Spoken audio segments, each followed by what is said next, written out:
Сәлем достар, сіздермен бірге мен Малика.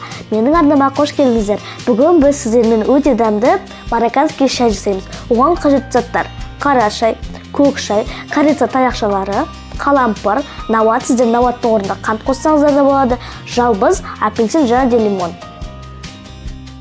Ендеше шайымызды жасауға кірісейік. Бірінші көк шай,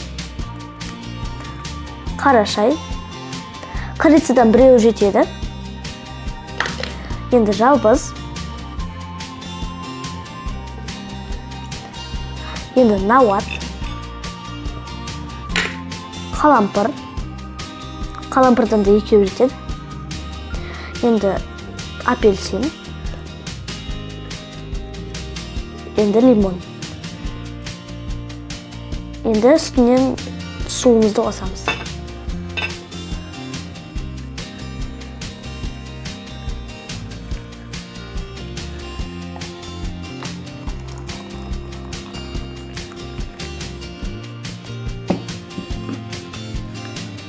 Енді бұны 5 минутқа қойып қоямыз.